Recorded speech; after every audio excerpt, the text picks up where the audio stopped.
Lugupeetud proua Karis, lugupeetud linnapea, lugupeetud kuulajad. First of all, I want to thank En and Maris Kunila and Konrad Mägi Foundation for inviting me to be part of this conference. It is really a pleasure to be here.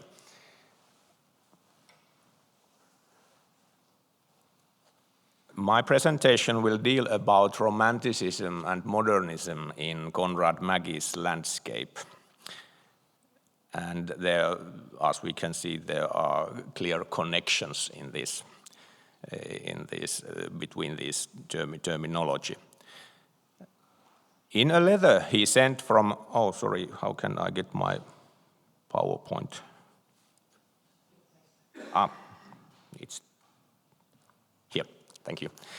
In a letter he sent from Paris to Anni Vesanto in Helsinki in 1907, Konrad Mägi wrote that he had been reminded of the words of the Polish poet, and I quote, "Oh, son of this poor land, he who from the rustling fields gathered together that strangely disturbing murmur and took his songs and thoughts into the world." End of quote. And then he added, Mägi, rhetorically, I mean, this is a real poet who gathers murmurs from the fields. Good, isn't it? At the time he wrote the letter, Mägi had only painted a few pictures in the Åland island in the previous summer. Yet the poet's idea of gathering disturbing murmurs from rustling fields is a fine description of the fundamental ethos of his art. Allegorically, of course, the act of capturing those murmurs in art meant the expression of nature in painting. Mägi's need to portray nature as he saw it through the lens of his own emotions was so strong that nature sometimes appeared almost divine to him. Mägi felt awed, especially in the face of majesty of northern nature. Yet, during his stay in the Åland Islands, he reminded himself that the human spirit is great enough to create entire new worlds. After moving to Paris at the end of 1907, he added to this the notion that for the soul of an artist, quote, there exists a nature of things that is free of objects and space and is beyond time, end of quote. The importance of the connection between man and nature links Mägi to the Romantic tradition, and also certain key elements of his pictorial space are derived from Romanticism. One such element is the vantage point, which Mägi constructs in such a way that it pulls the viewer into the landscape and subjects her to the nature experience depicted on the canvas. On the other hand, there are things in Mägi that are typical of his period and its modernist aspirations, like the idea of encapsulating a primitive life force in art and the dualism between heroism and suffering in his artist persona. In Mägi's thinking, the bridge that leads from Romanticism to modernism was his conviction that one can find peace only in art. In my talk, I will focus on Mägi's emotionally expressive art and how his ideas and artistic identity can be read from his works. I'll focus on three issues. First, the transference of emotional experience. Second, the dualism between the Nietzschean man of will and the suffering artist. And third, the idea of northern art and its significance in Mägi's work. Roughly speaking, we can distinguish between two types of spatial composition in Mägi's landscapes. One of them features a distinct illusion of death and a vantage point where the painter and the spectator too can imagine herself contemplating the view. The other compositional type is more straightforward. In it, the viewer is played in front of a stylized, pointedly two-dimensional landscape that is raised up vertically. This slide clearly shows that Mägi used these methods to varying degrees already in his Norwegian landscapes painted between 1908 and 1910. It is obvious that features of a landscape gave rise to intense emotions in Mägi, and that they also gave him a sense of familiarity.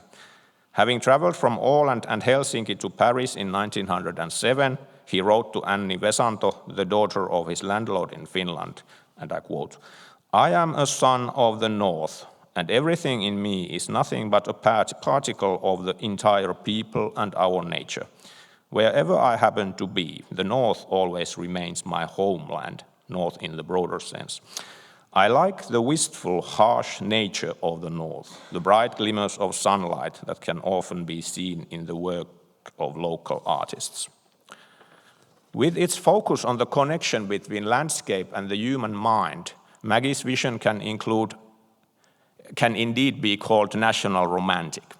The idea of correspondence between nature and humanity, a unity of nature and the mind, was an aspiration in early German Romanticism. This idea, championed by Friedrich Schiller, found its transcendental expression in the paintings of Caspar David Friedrich. Of course, the idea of appropriating nature as a landscape and a mental conception, as an embodiment of one's consciousness and a cornerstone of identity, was of much earlier provenance. Its roots going back at least to the 17th century, as Svetlana Alpers has shown in her study of the cartographic features of Dutch landscape painting. German Romanticism also played a part in Estonian nationalism in the late 19th century, although I don't know what Mägi thought about it. We can assume, however, that in addition to Finnish art, Mägi was also familiar with the Nordic genre of the so-called mood landscape, stämningslandskapet in Swedish language, which was founded on the idea of constant interaction between nature and the artist's mind, and the expression of that influence in art. So here we have two examples of it. There are almost never any people in Konrad Mägi's landscapes. However, a few paintings feature an almost symbiotic union between the landscape and the human figure. I am thinking of portrait of a Norwegian girl here in Tartu Art Museum, and especially Meditation, or Landscape and Woman, in Estonian Art Museum. What's particularly intriguing about the portrait of the Norwegian girl in her national costume is that instead of a landscape, the background appears to be a wall rug that symbolizes the national mindscape. Both these paintings connect the feminine element with the ground, its character and its vitality. That connection was a fairly common topos or image type in art of that period. These two works, however, are important in this context because they illustrate Mägi's intense relationship with nature as well as the powerful connotations between landscape and the human mind. Mägi also painted at least one portrait of a man, which can be considered a symbolic landscape. It's portrait of Pastor Johannes Ernst Mikwits from 1915. With its distinctly symbolistic emphasis on the correspondence between nature and the soul, the windswept landscape seems to be an embodiment of the thoughts moving in the pensive pastor's mind. The varied shapes of the so-called northern landscape, valleys and hills set against the sky, waters glittering below, are capable of producing what is known as threshold situations in the viewer's mind. On their travels, artists would in fact expose themselves deliberately to such encounters. These liminal experiences, räumliche Schwellensituationen, to give the German term coined by Johannes Hauck, could be produced especially by cliffs, shorelines, mountaintops, riverbanks, and areas bordering between nature and cultural space. Mägi was clearly drawn to such threshold features in the landscape, sketching the views rapturously and later painting them in his studio either impulsively or with deliberation. I'm afraid I don't know whether he painted landscapes also outdoors, but if somebody does, I would be glad to hear about it later.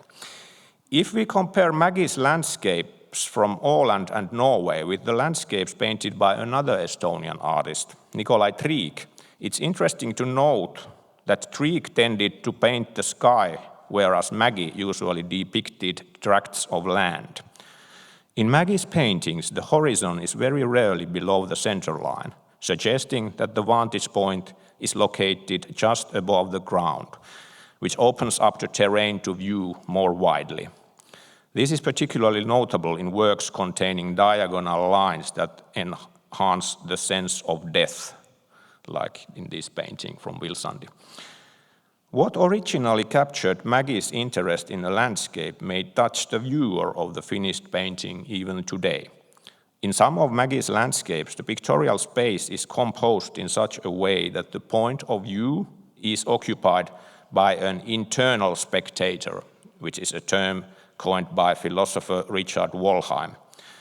The internal spectator sees the view from the same perspective as the person standing in front of the painting, but within the illusory landscape of the depicted image.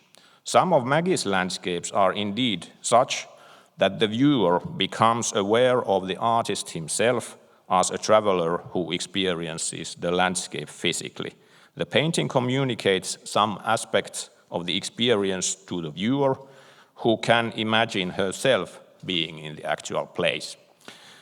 This response tends to occur in works where the middle ground is absent, that is, where the pictorial space is clearly divided into a zone where the artist-traveler is located, often at the high scenic spot, and a zone in the distance, such as a line of hills set against the background of a cloudy sky, with an inaccessible natural feature, a hollow river or lake or bay intervening between the two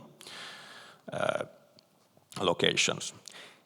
It is in such a configuration of features that the liminal threshold experience is engendered, which can enrapture the artist and viewer alike. This pictorial configuration is present in certain landscapes that Mägi painted near Kihelkonna in Saarenmaa and on the nearby island of Vilsandi in 1913 and 1914, as well as in some later works, such as the landscape views he painted at Pyhäjärv in 1918 to 1920, or the painting on the road from Viljandi to Tartu from 1914 and 15. In some of the Saaremaa images, the horizontal landscape appears as if it were slightly tilted to an imaginary angle of about 40-50 degrees, which directs attention to the foreground and raises the land closer to the viewer, allowing its colors and shapes to create a strong emotional response. Actually, this happens also in this painting.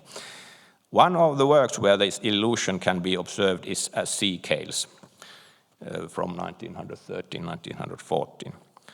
The Saaremaa landscapes also illustrate Mägi's new approach to color, which must have been inspired by his trip to Paris in 1912, his stay at the Académie Vassiliev there, and his encounter with neo-impressionist art at the Salon des Indépendants there.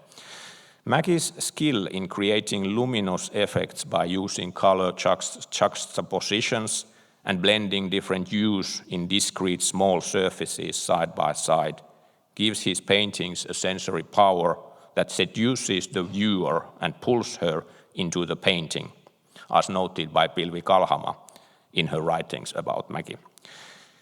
It has also been argued that we have Mägi's paintings to thank for the fact that Saaremaa has become a visual embodiment or metaphor for Estonia.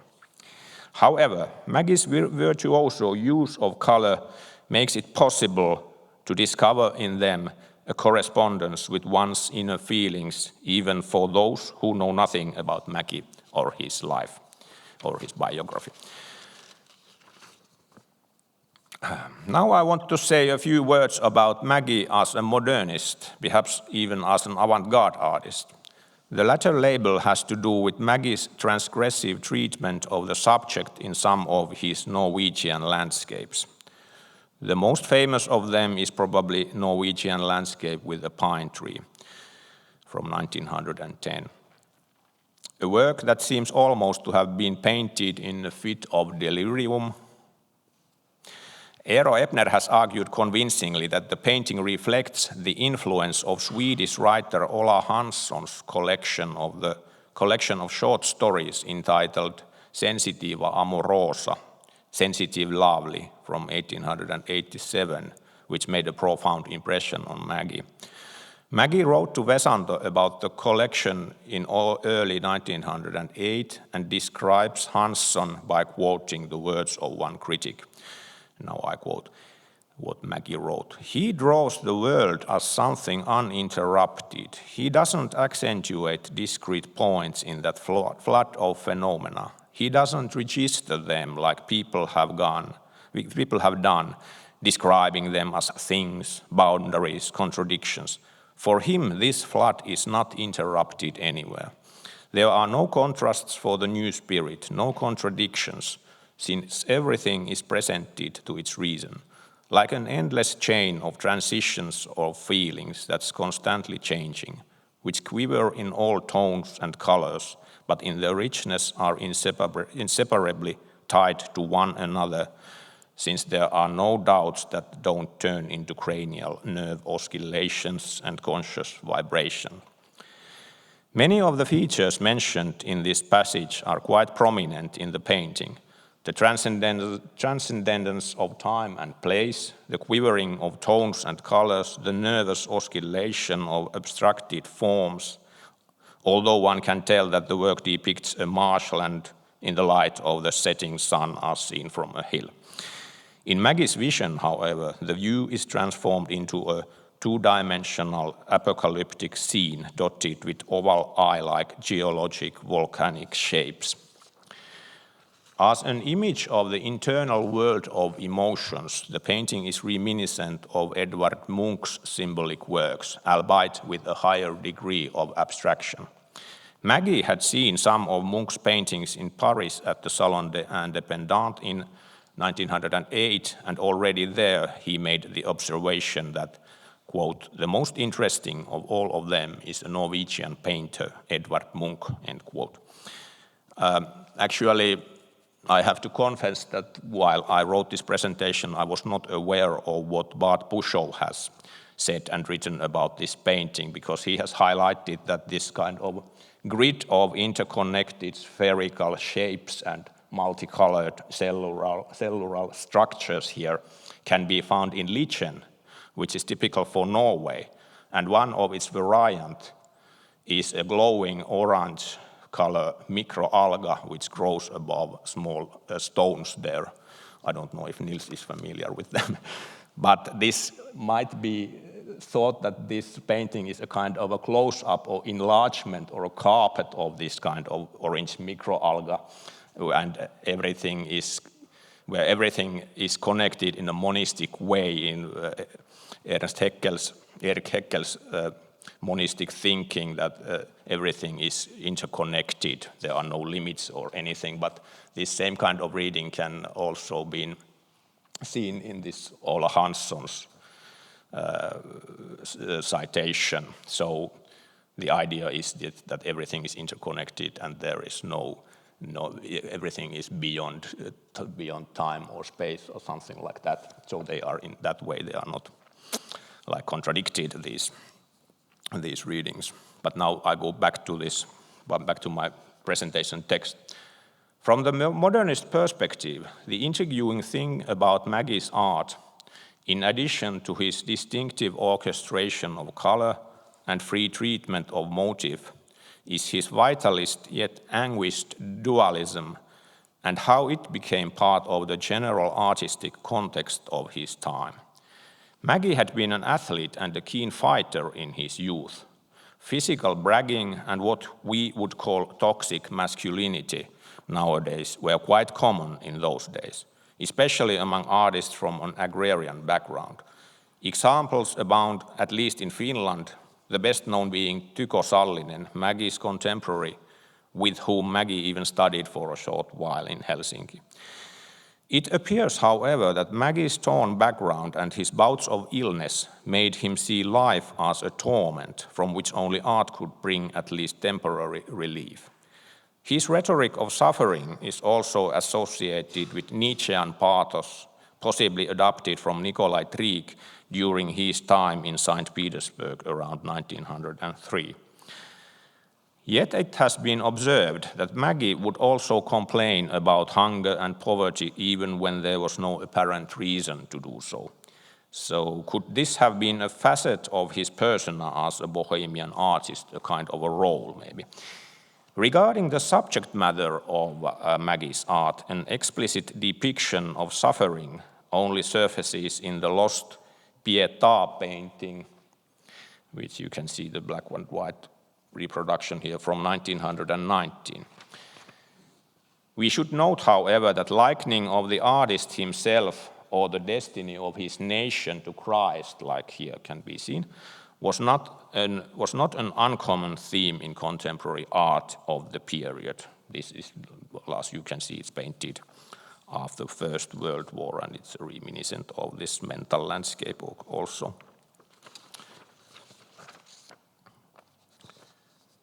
Artists were drawn to Nietzsche's idea of the Übermensch artist who held disdain for the bourgeois, a supreme individual with the strength of will to rise above the status quo and carve a unique path he alone could travel.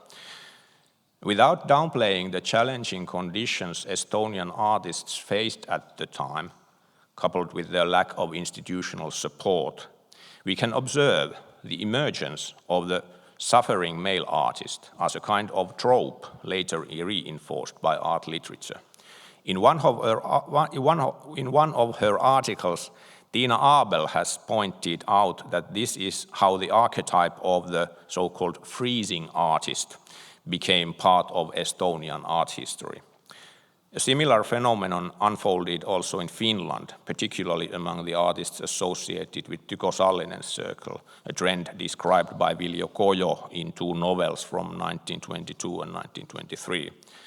In European art literature, the starving yet totally committed bohemian artist is often associated with the street of Montparnasse. Names like Modigliani, Soutine, and Chagall come to mind. A notable landmark often included in accounts of the quarter was La Ruche, or the Beehive, a legendary artist's residence which also was frequented by Mägi and other Estonian artists. Instead of examining Mägi's bohemian persona as a role, perhaps it would be more to the point to see him as a representative of modern decadence, in the sense that Miriam Hinrichs has discussed the phenomenon. This might help explain the alternation between contrasting elements such as primitive behavior and neurasthenia, sophisticated attire and suffering, illness and a sense of strength, or restlessness and the accompanying frustration with provincialism and metropolitan art. Lastly, I should mention one more aspect related to the artist's image and the concept of northern art that Mägi championed. Mägi was a practicing artist at the time when Wilhelm Worringer, the German art historian, published his famous doctoral thesis Abstraktion und Einfühlung in 1909. The core idea of the book is that the will to art manifests itself emotionally in two ways: through obsessive abstraction and a sense of empathy. Worringer also suggested that the proclivity for obsessive abstraction was a hallmark of peoples of the North, who are driven to seek solace in art by abstracting and elevating objects from the external world.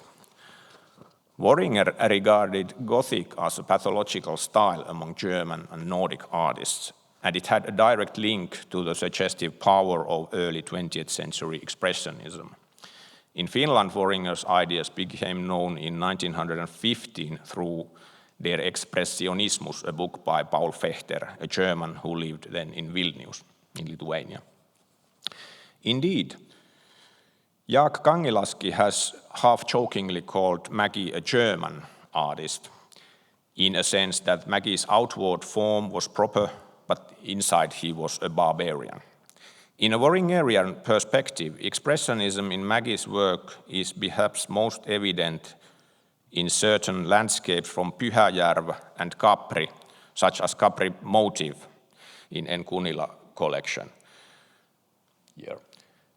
In this painting, in which the slightly unstable street bears a resemblance to contemporaneous street scenes by another Estonian artist, Peet Aren, so this could indicate that this kind of Worringerian idea was adopted also larger in Estonian context. Yet Mägi's art also embodied the other dimension that Worringer alludes to, a deep trust in the external manifestation of life and genuine appreciation of its beauty.